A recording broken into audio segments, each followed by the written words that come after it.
سلااو ڕێز هاوڕێیان چۆن دەهیوان باش بن و دووبارە ئەوڕۆ دووەم ڕۆژی جەژنتان پیرۆز بلەوە هاوڕێیانێتنە من ڕۆژی بەر لە جەژن حالفە بە دەردەوەی گوتنی جەژنە پیرۆزم کرد.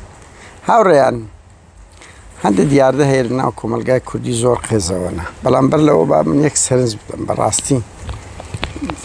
لەو ماوانە بکۆ پارتیانە زۆر بێعەقڵن بە معنای کەلیمە لە ئاستی گچکیانەوە گەورەیان فریوی خەڵک دەدەن، فری خۆیان دەدەن، ئەڵێن وەڵام مەکی ئامێدی ڕادەست دەکرێتەوە حکم درایە لە کوردستان نازەم چی کورد بابا ئەی بکەن ئەنتەرپۆل دەیهێنینەوە. شەرم لە خۆتان ناکەن ئەوەندە یاغنیش و شێشتر چی بزانم وانیانی دەبەنگ بە کوردی دێن ئەو گوتانە فرێدەن چما حکوومەتی عێراق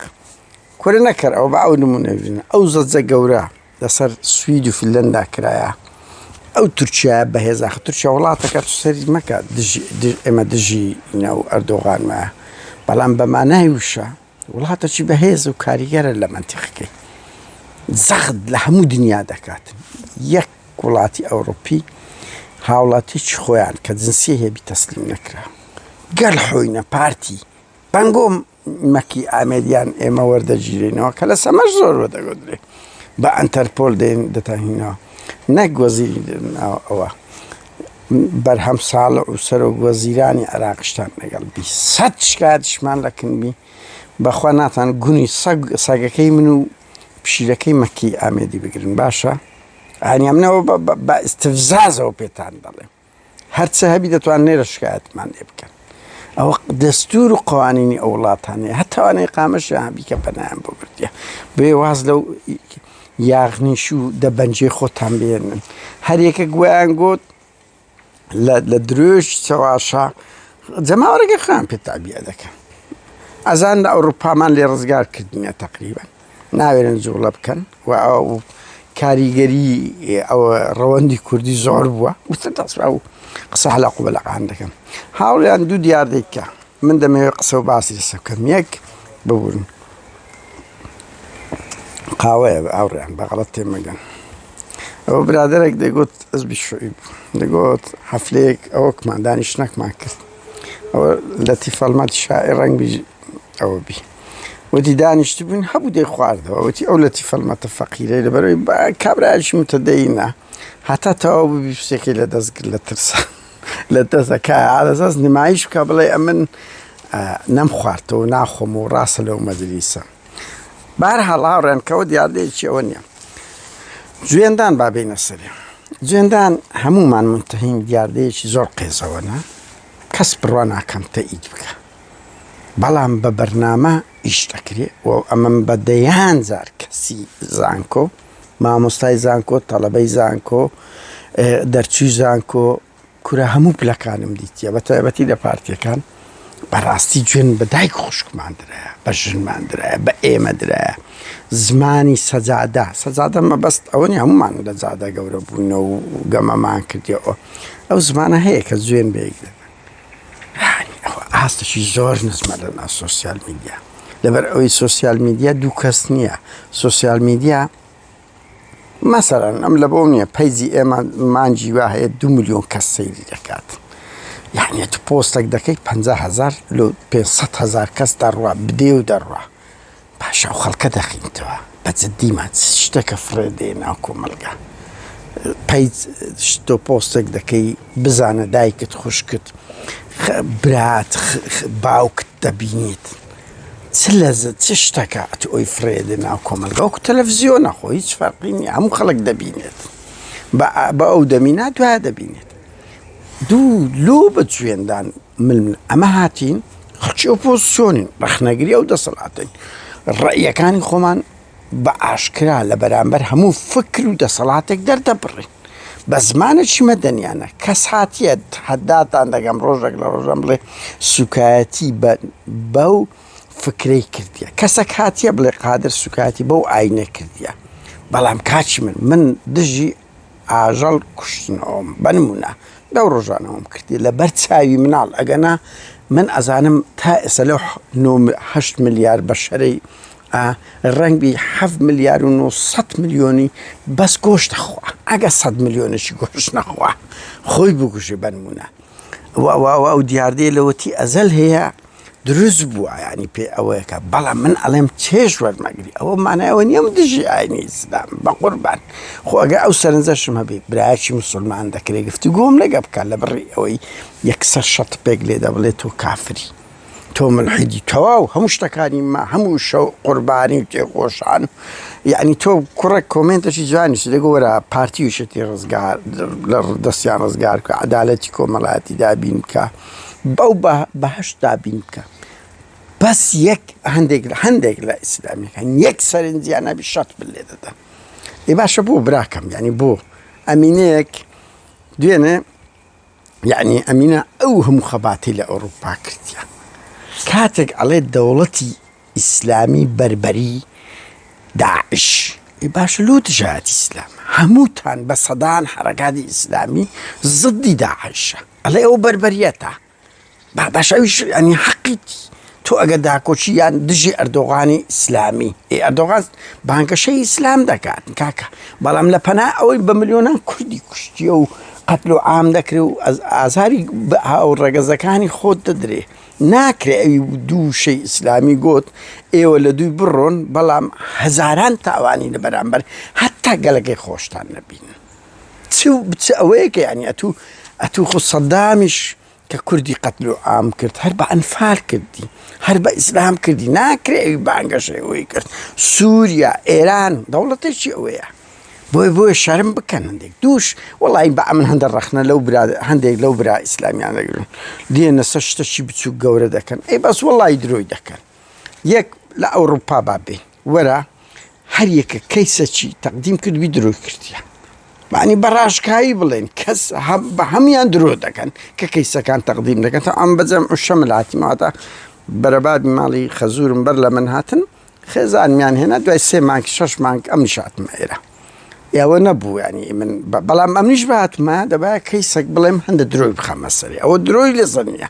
بۆیە هەموو ئەوانەیە هاتنە درۆیەتیان کردیە بنمونە ئەو موچەی وەرەگرن ئەو مەعاشە وەرەگرن ئەو نەخۆشخانەیە بڕوا بکەن هەس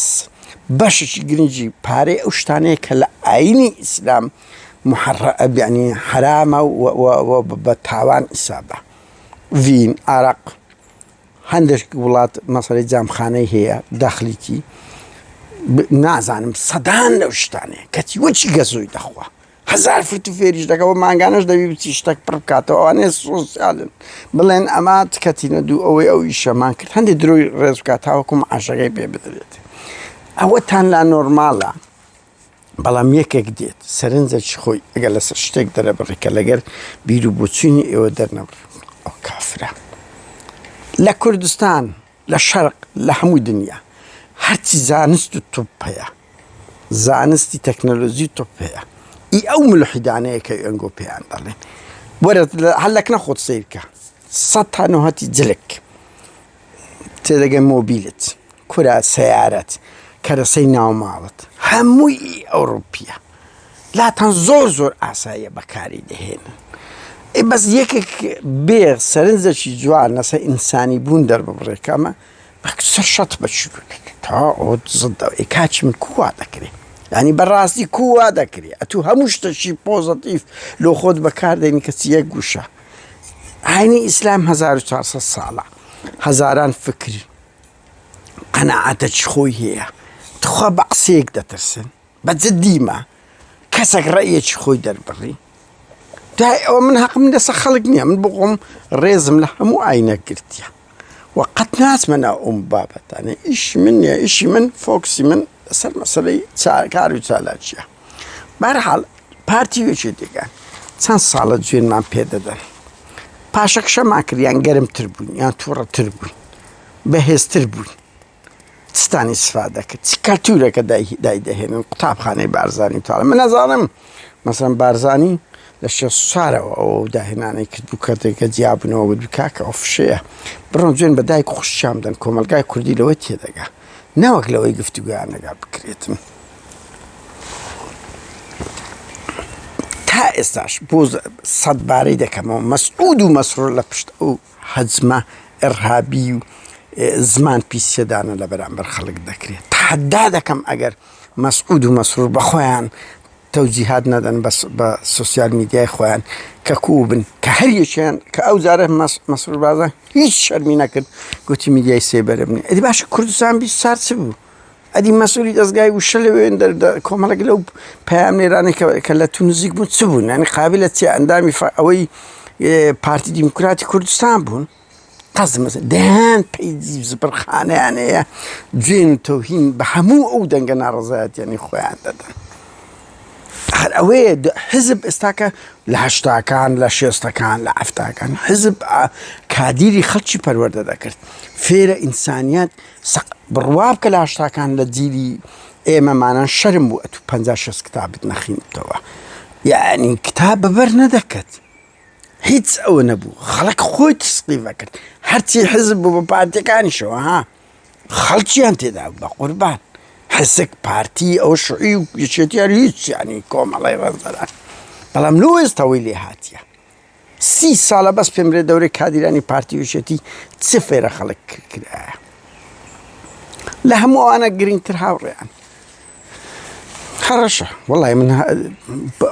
بڕوا بکەن هیچ هەفتە نییە 5-6 هەڕەشە نێ. ئەوە چەند ساڵە باش ئەمە پاشە کشەمان کردی ئەمە ترساین یعنی ئەوە ڕەشانە مەرزنی هەمووی مەرکەزی پاراستن و زانیاری و ئەوەبی باشەشی ها ئەو بەرپرسانەیە کە ئەمە قسەیان لەسە دەکەین ئیتر بنەماڵەکانیان بەخۆیان و زائیدەن هەموو بەرپرسانە بووینە ملیۆنێر هەریەکێ کۆمەڵک پاسەوانیان هەیە خەڵکیان هێزیان هەیە ئاڵا هوجوم کە کۆمنت بنووسە هەڕەشە بکە وا هەیە خێر و بەرەکەتی بە ئێمەمانان هەیە بڕوا بکەن بەغەڵەت تێمەگەن. ئەو ڕۆژە جوابی یەک لە پیاوەکانی ئەوڵابۆرمدا و برادەرێک لیان نزیکە وتی کاکە مەیکە بە قورئان هیناوێ لە ئەوڵابۆری پیشاندا بوو. خێر و بەرەکەتەکە هەیە کە جوابیان دەدەیەوە. یعنی هاوڕێیان یعنی گوێندان و هەڕەشە هیچ کاریگەری لەسەر بەشێک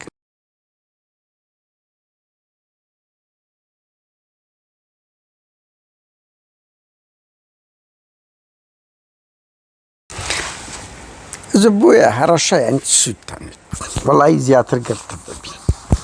هاوڕێیان زیاتر گرتە بین ئەمە بەو جوێن و بەو زمان پیسی و بەو هەڕەشانە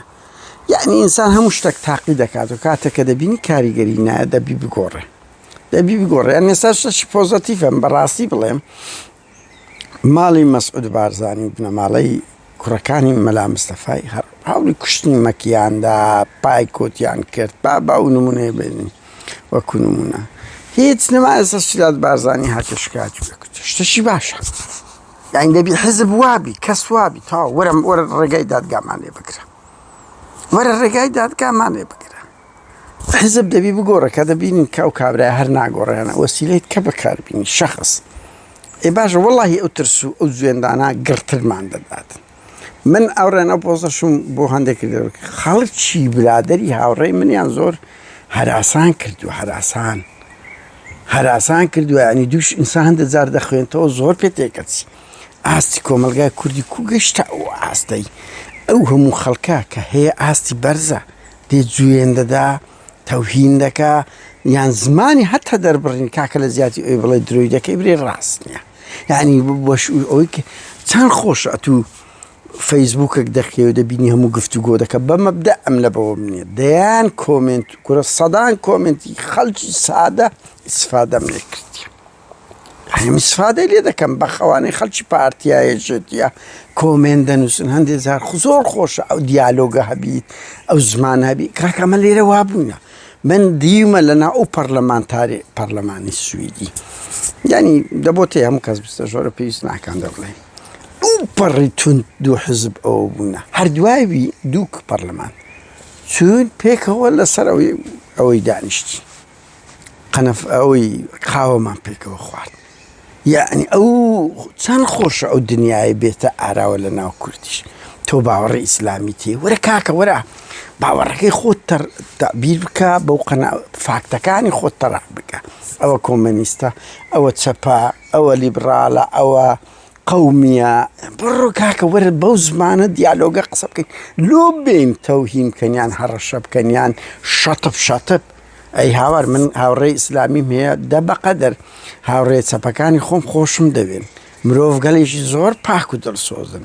هەیە چەپە هەیە نەتەوەیە هەیە پارتی وێچێتیە کاکە وەڵا ڕێزیان دەگرم یعنی ئەوە کو دەکرێت ئەمن بێم شەتب لە شتێک بدەم ئینسانێک بە یعنی 195 باش و بەس 5 زڵدی من بوو تەواو شەت بە ئەو کەلتورە کۆتایی پێبێنین هاوڕێیان بە هیوام هەوڵ بدە من بەو ئامانجە ئەوە قسەیەم کردیە زمانی دیالۆگ گفتوگۆ ڕایە جیاکان بین لەگەڵ یەکتر گفتوگۆ بکەین ڕەنگ بی ئەمە هەموومان ڕاست نەبی ئەو هیچ خەبەر هەندە شتمان ئەڵێ بەڵام هەتا لە لێکدانەوەی فکر بەڵام تکایە بزانە کە تو کۆمنتێک دەنووسی مناڵەکەت بخوێنتەوە وەکو تو زمان پیس دەرەچێ هەڕەشە دەکەی ئەو هەڕەشەیە یعنی نیشانەی ئیفلاسە نیشانەوەی هیچ پێنیە ئیتردەی دەتوێ بە زۆرم نێ و دەوکوتیکەی یعنی ئەگە دەسەڵاتت هەبێ تۆ وەکو جەلادەکەی ئاسایش دەبی وەکو ئەمنەکەی بەعز دەبی وەکو ژتەمەکەی میت و ئەوەی ئێران دەبی بۆیە با زمانی گفتوگۆ لەسەریەوە بێ کاتێک خۆش